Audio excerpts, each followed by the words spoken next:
Hello students. So in the last video we have gone through the wave as well as particle nature of a wave, and then after a few numericals are there, okay, that we need to do. First is calculate energy of 1 mole of photon of radiation whose frequency is 5 into 10 to the 14 hertz. Okay, so यहाँ पे जो formula use होगा वो होगा E equal to h nu.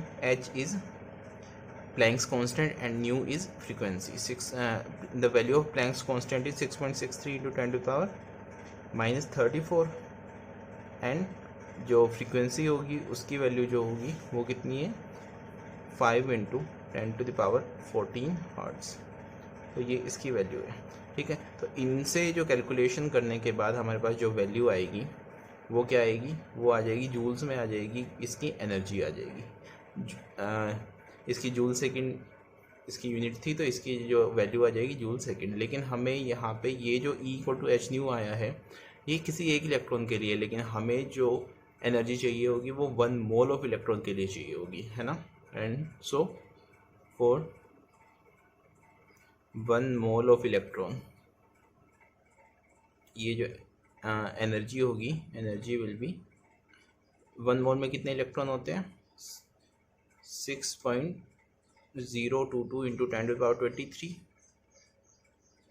Multiply by जो ये value है 6.63 into 10 to power minus 34 multiply by 5 into 10 to power 14 hertz.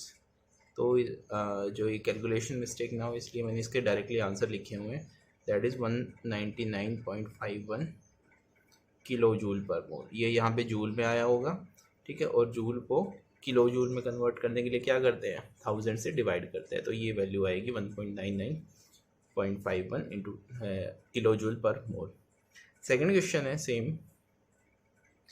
100 watt bulb emits monochromatic light of wavelength 400. देखो वेवलेंथ गिवन है. Calculate the number of photons emitted per second by the bulb. Number of photons निकालने हैं, ठीक है. तो number of photons निकालने के लिए हमें क्या चाहिएगा, इसमें सबसे पहले तो हमें एनर्जी चाहिएगी, ठीक है, क्योंकि जो ये एनर्जी इसकी गिवन है ये कितनी है 100 वॉट है. तो 100 वॉट बल्ब से कितनी नंबर ऑफ फोटोन्स एमिट होंगे वो हमें कैलकुलेट करना है. तो उसके लिए सबसे पहले अगर हमें करना है एनर्जी निकाल लेते हैं, ठीक है. E equal to h nu होता है, और जो यहाँ पे न्यू है फ्रीक्वेंसी होती है वो क्या होती है C by lambda. C is speed of light, lambda is wavelength. तो ये वैल्यू रख देंगे. ये 6.6 ये 626 होती है. हम कैलकुलेशन थोड़ी सी कम करने के लिए इसको 6.63 रख लेते हैं into 10 to minus 34 multiply by speed of light 3 into 10 to power 8, okay, and divided by lambda. Lambda is 400 nanometre, और नैनोमीटर कितना होता है 10 टू पावर माइनस 9 मीटर होता है. तो नैनोमीटर को 10 to the power minus 9 metre में कन्वर्ट कर लेंगे. तो इनसे जो वैल्यू आएगी एनर्जी की वो क्या आ जाएगी जूल में, ये आ जाएगी जो इस वेवलेंथ से एसोसिएटेड जो एनर्जी है वो. लेकिन हमें क्या चाहिए, हमें इतनी एनर्जी पे कितने फोटॉन्स एमिट हो रहे हैं वो चीज़ चाहिए, ठीक है. तो जैसे कि पावर होती है, क्या होता है power, work upon time. Work और एनर्जी सेम होती है, that means energy upon time. तो जो हमारे पास 100 वॉट है उसको हम 100 जूल पर सेकेंड भी लिख सकते हैं, ठीक है. तो अगर हमें नंबर ऑफ फोटॉन्स चाहिए, number of photons per second चाहिए हमें, दैट मीन्स ये देखो जूल में है, ये जूल पर सेकेंड में. तो अगर हम इनको मल्टीप्लाई कर देते हैं तो हमारे पास number of photons per second आ जाएंगे, ठीक है.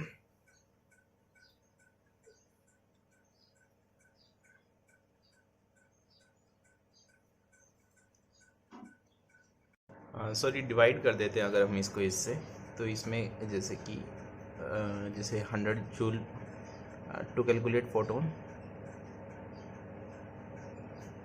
Number of photons, okay, this is 100 joule per second, और इसको डिवाइड कर दिया इस पूरी वैल्यू से 6.63 into 10 to the minus 34 multiply by 3 into 10 to the power 8, और इसके भी डिवाइड में है 400 into 10 to the power minus 9. तो इनकी जो वैल्यू आती है वो आती है, मैंने पहले ही लिखा हुआ आंसर में 2.012 into 10 to the power 20. Joule से जूल तो कैंसिल ही हो जाएंगे, ठीक है, सेकेंड बचेगा तो per second. So these number of photos per second will be emitted from this bulb. Then after एक और नेक्स्ट क्वेश्चन है, when electromagnetic radiation of wavelength 300 nanometer falls on the surface of sodium. कोई metal है, sodium दिया हुआ है, electrons are emitted with a kinetic energy 1.68 into 10⁵. अब देखो यहाँ पे काइनेटिक एनर्जी दी है, मतलब हमें आइंस्टीन वाला जो फॉर्मूला है वो यूज़ करना पड़ेगा. दैट इज जो एनर्जी होगी वो किसके इक्वल होगी, threshold energy plus kinetic energy के इक्वल होगी. जो एनर्जी किसी भी जिस एनर्जी से रेडिएशन किसी भी मेटल के ऊपर सरफेस के ऊपर जा रही है, वो वाला जो हमने फॉर्मूला यूज़ किया था ना, E is equal to E not plus half mv², वो वाला फॉर्मूला यूज़ होगा. This is kinetic energy.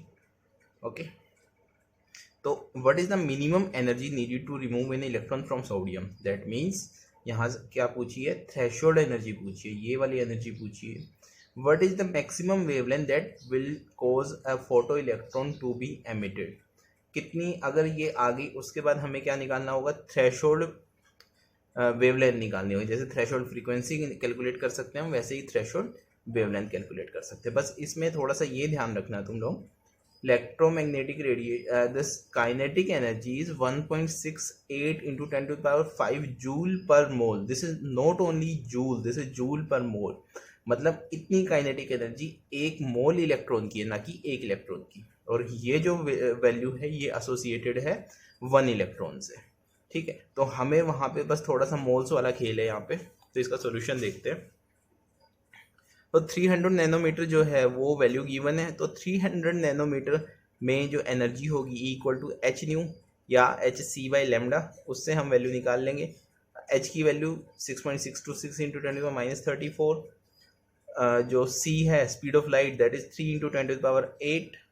And lambda that is wavelength, this is given in the question 300 into 10⁻9 metre. देखो 300 नैनोमीटर है, उसको 10⁻9 metre में कन्वर्ट कर लेंगे और इसकी वैल्यू आएगी, वो आएगी 6.626 इंटू 10⁻19 जूल, जब इसको पूरे को सोल्व करेंगे. देन आफ्टर ये तो थी एक इलेक्ट्रॉन को इजेक्ट करने के लिए, लेकिन हमें तो एनर्जी जो चाहिए वो 1 मोल ऑफ फोटॉन्स के लिए चाहिए. तो हम क्या करेंगे, इसको 6.022 इंटू 10⁻23 से मल्टीप्लाई कर देंगे. 1 mole is equal to this value.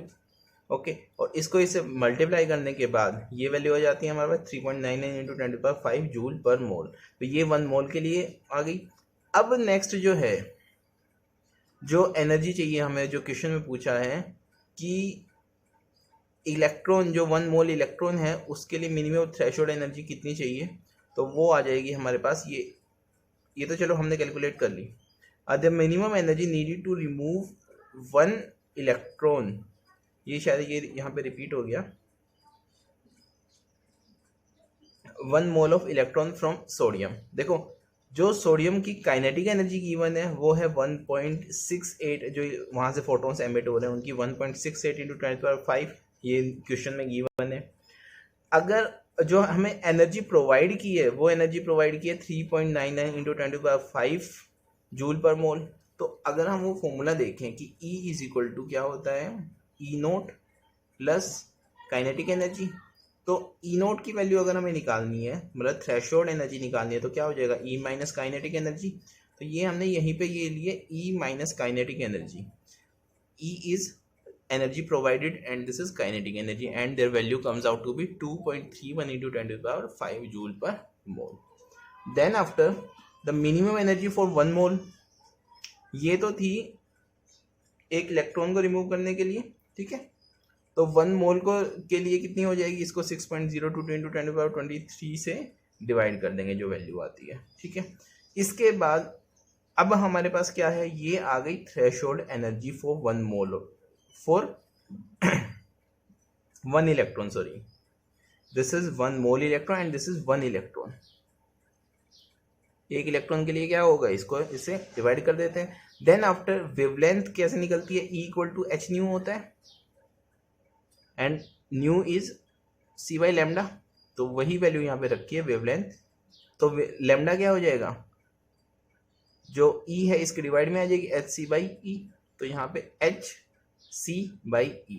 H is this the value of speed of light is 3 × 10⁸ and this is energy 3.84 × 10⁻90। So ये वैल्यू आती है हमारे पास, ठीक है, 517 nanometre. This is the wavelength associated with one electrode. Then after next question है, same है, इसमें क्या है, थ्रेशोल्ड फ्रीक्वेंसी गिवन है। थ्रेशोल्ड फ्रीक्वेंसी गिवन है, that means you can calculate the threshold energy, calculate the kinetic energy if radiation of frequencies. देखो ये जो फ्रीक्वेंसी है ये गिवन है, दैट मीन्स एनर्जी जो प्रोवाइड की गई है किसी मेटल को वो इस फ्रीक्वेंसी से आ जाएगी अगर एच न्यू रखते हैं तो, ठीक है। जैसे ये फॉर्मूला है E = E0 minus plus half mv², या काइनेटिक एनर्जी। देखो काइनेटिक एनर्जी की वैल्यू हमें कैलकुलेट कर दी है, ठीक है। थ्रेशोल्ड फ्रीक्वेंसी गिवन है, दैट मीन्स हम थ्रेशोल्ड फ्रीक्वेंसी से थ्रेशोल्ड एनर्जी निकाल सकते हैं। एंड वन मोर थिंग, जो एनर्जी प्रोवाइडेड है वो भी गिवन है, वो किसकी फॉर्म में है, फ्रीक्वेंसी की फॉर्म में। तो फ्रीक्वेंसी से यहाँ पे E = h की वैल्यू रख के हम ये वैल्यू भी निकाल सकते हैं। तो काइनेटिक एनर्जी किसके इक्वल हो जाएगी, E - E0 या फिर h new - h new not. और ये सारी वैल्यूज हमने यहाँ पे पुट की और हमारे पास आ गया 1.988 × 10⁻19 जूल।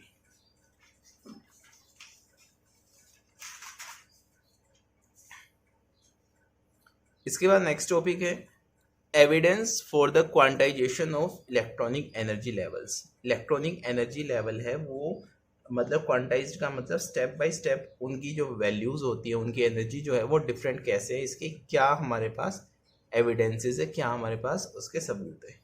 तो उसके लिए अगर तुम सिर्फ एक प्रिज्म को देखते हो, हम लोगों ने ये तो एक्सपेरिमेंट सबने ही देखा, या जो रेनबो होता है उसको देखते हैं हम, तो रेनबो में क्या होगा, अगर उसके अंदर जैसे ये मान लो प्रिज्म है, इसके अंदर से व्हाइट लाइट जा रही है, तो व्हाइट लाइट क्या होगी, 7 डिफरेंट लाइट्स में वो बट जाती है।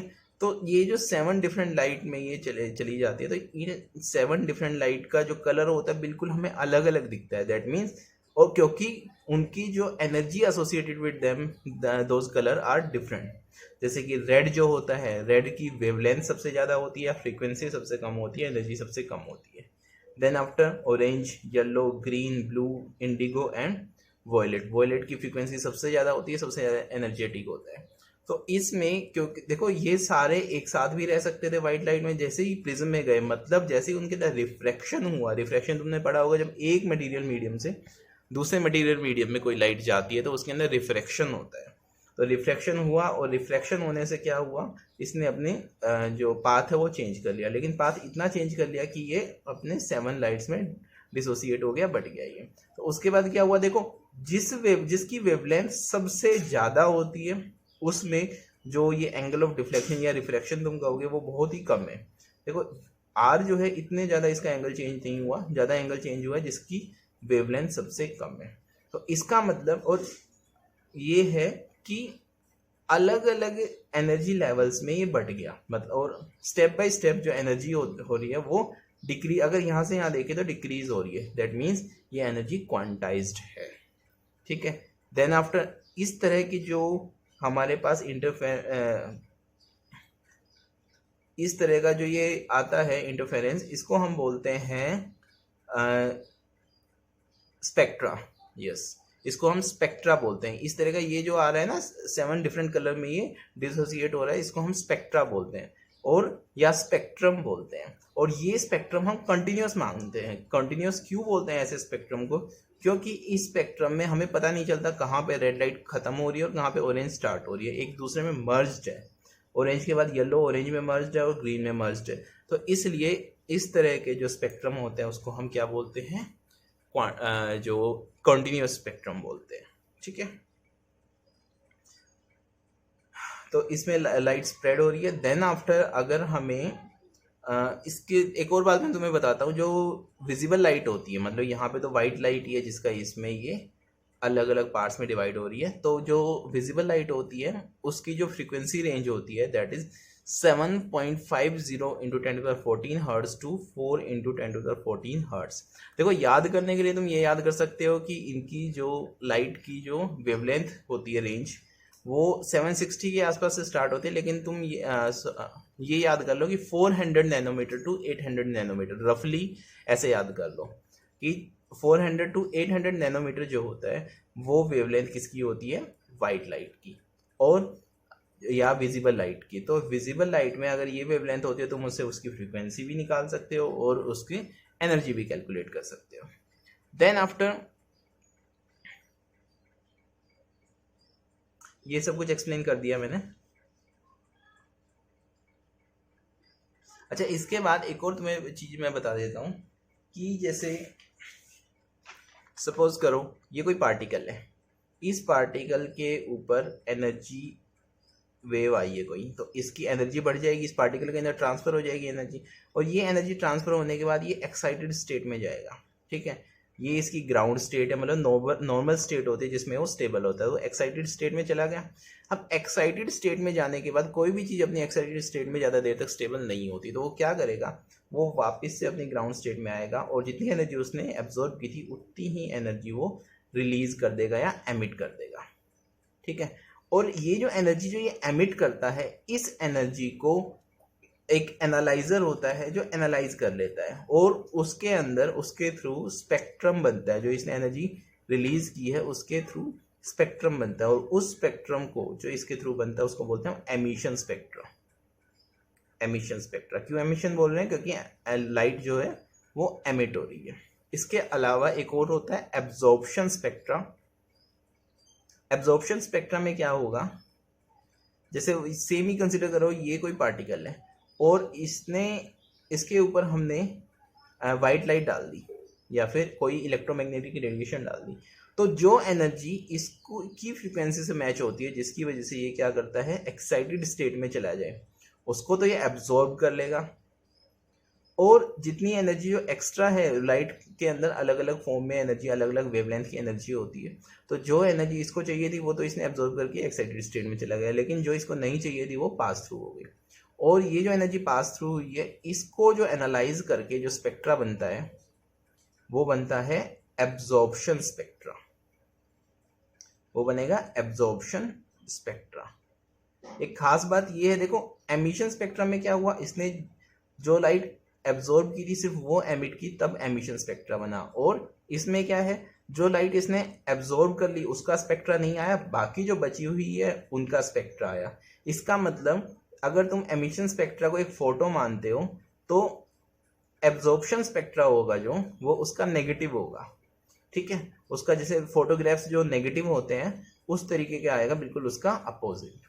तो इस तरीके से एब्जॉर्प्शन और एमिशन स्पेक्ट्रा बनते हैं, और ये एब्जॉर्प्शन और एमिशन स्पेक्ट्रा में ऐसे आता है जैसे कि अगर बड़ी क्लासेस में तुम लोग इसके एक्सपेरिमेंट करोगे उसमें देखोगे, ये जैसे कि ये है ब्लैक, ये वाइट, ये ब्लैक, जैसे कि ये वाइट वाला पोर्शन है और ये जो मैं लाइन खींच रहा हूँ इनको ब्लैक वाला पोर्शन मान लो, तो इस तरीके से इनके जो डिस्टेंस होते हैं अलग अलग होते हैं, इनमें ऐसे पार्टिकल्स कुछ पास पास, तो ये सब इनकी जो डेटा होता है वो जो कंप्यूटर वगैरह में पहले से सेव होता है और वो मैच करता है कि कौन सा सब्सटेंस हमने लिया है जिसका ये स्पेक्ट्रा है, ये पर्टिकुलर इसका ग्राफ है। तो इस तरीके से हम एब्जॉर्प्शन और एमिशन स्पेक्ट्रा करते हैं। ये मैंने एब्जॉर्प्शन और एमिशन स्पेक्ट्रा तुम्हें बता दिया, और जो ये स्टडी होती है स्पेक्ट्रा की उसको बोलते हैं स्पेक्ट्रोस्कोपी। एक और बात आती है लाइन स्पेक्ट्रा क्या होता है, ये यही स्पेक्ट्रा है। इसमें क्या होगा कि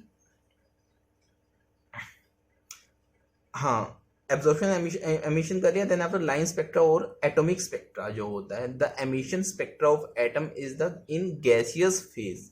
गैसियस फेज में क्या होगा, जैसे अभी मैं बोल रहा था कि कॉन्टिन्यूस होता है, कब रेड कलर है कब ऑरेंज कलर है हम बता नहीं पाते, उनका एक दूसरे में मर्ज होता है स्पेक्ट्रा, लेकिन इसमें ऐसा कुछ नहीं होगा। इसमें क्या होता है, गैसियस स्टेट में वो स्पेक्ट्रा अलग अलग आता है, सबका अलग अलग दिखता है वो स्पेक्ट्रा, ये यहाँ पे कलर है, और वो भी उसमें वाइट और डार्क फ्रिंजेस में आता है, वाइट और dark you can say strips like आता है उसमें, और उसको बोलते हैं हम लाइन स्पेक्ट्रा, कि उसमें लाइन लाइक स्ट्रक्चर्स आती है। तो ऐसे जो स्पेक्ट्रा होते हैं उसको लाइन स्पेक्ट्रा बोलते हैं। अब हमने स्पेक्ट्रा पढ़ा क्यों है, स्पेक्ट्रा इसलिए पढ़ा क्योंकि स्पेक्ट्रा से हमें ये पता चला कि जो लाइट होती है उसके अंदर जो स्पेक्ट्रा बनता है वो कॉन्टिन्यूस होता है या डिसकॉन्टिन्यूस होता है, ये चीज़ पढ़ी। दूसरी चीज़ ये पढ़ी कि लाइट कोई एक ही फ्रीक्वेंसी या एक ही वेवलेंथ की नहीं है, इसके अंदर अलग अलग कई तरह की वेवलेंथ एक दूसरे में मर्ज होती है, और वो वेवलेंथ जब उसका स्पेक्ट्रा देखते हैं या फिर उसको उस प्रिज्म से पास करते हैं तो वो डिफरेंट डिफरेंट जो वेव्स हैं उनमें डिवाइड हो जाती है और सबकी अलग अलग एनर्जी होती है and that energy is quantized. That energy is quantized means सबकी अलग अलग energy, step by step energy increase या डिक्रीज हो रही है जिस भी वे में हम उसको स्पेक्ट्रा को देख रहे हैं। That's all for today, thank you.